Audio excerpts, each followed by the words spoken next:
கடந்த முறை அதிமுக தலைமையிலான கூட்டணியில தமாக அங்கம் வகிச்சு நாடாளுமன்ற தேர்தல் எதிர்கொண்டது. இந்த முறை பாஜகவோட கூட்டணி அமைக்க என்ன காரணம்? இந்த முடிவெடுக்க முக்கிய காரணங்களா எது? வளமான தமிழகம், வலிமையான பாரதம். இன்றைக்கு தேர்தல் இந்திய நாட்டினுடைய பாதுகாப்புக்கும் பொருளாதாரத்துக்கும் அதை உறுதிப்படுத்தக்கூடிய உயர்ந்த பணியை பாஜக நரேந்திர மோடி அவர்களுடைய தலைமையிலே பிரதமராக மிக சிறப்பாக செயல்பட்டு 2 வருடம் இந்திய மக்களுடைய நம்பிக்கையை பெற்று 3வது வருடம் நம்பிக்கையோடு வெல்ல இருக்கிறார்கள். நாடு உயர்வதற்கு இந்த முறை தமிழ் மாநில காங்கிரஸ் கட்சி பாஜகவோடு துணை நிற்கிறது. அடுத்த கட்டமா தொகுதி பங்கீடு பேச்சுவார்த்தை எப்போ நடக்கும்? அதுக்கான பேச்சுக்கள் தொடங்கப்பட்டதா? எத்தனை தொகுதிகளை தமாக எதிர்பார்க்குது?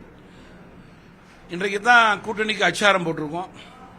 வரும் நாட்களிலே படிப்படியாக கூட்டணி கட்சியினுடைய மாவட்ட தலைவர்கள் பொறுப்பாளர்களோடு பேசி பாஜக என்ன கோட்பாடு ஏற்படுத்தியிருக்காங்களோ அதற்கேற்றவாறு கூட்டணியுடைய முக்கிய கட்சியான தமாக பேச்சுவார்த்தையிலே கலந்து கொள்ளும். அது போக போக தான் தெரியும். இப்போ மேலும் எந்தெந்த கட்சிகள் இந்த கூட்டணியில இணைய வாய்ப்பு இருக்கு? ஏன்னா இந்த கூட்டணி பலமா இருக்கணும்னு நீங்க சொல்லியிருக்கீங்க.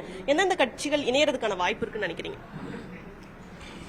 நாட்டினுடைய நலன் கருதி, பாதுகாப்பு கருதி, பொருளாதாரத்தை கருதி நிறைய கட்சிகள் கூட்டணியிலே சேர்ந்து இந்தியாவை வலுப்படுத்த வேண்டும் என்பது தமாகவினுடைய கருத்து.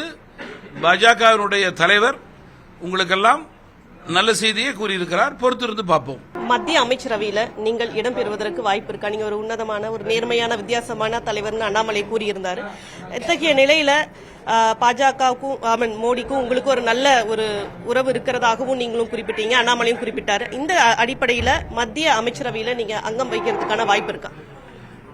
தமாகவினுடைய கடமை, நோக்கம், எண்ணம் எல்லாம் நாட்டினுடைய வளர்ச்சியை உறுதிப்படுத்த வேண்டும். இந்த தேர்தலிலே கூட்டணிக்கு வெற்றி வாய்ப்பை ஏற்படுத்த வேண்டும். அதுவே எங்களுடைய உயர் பணி.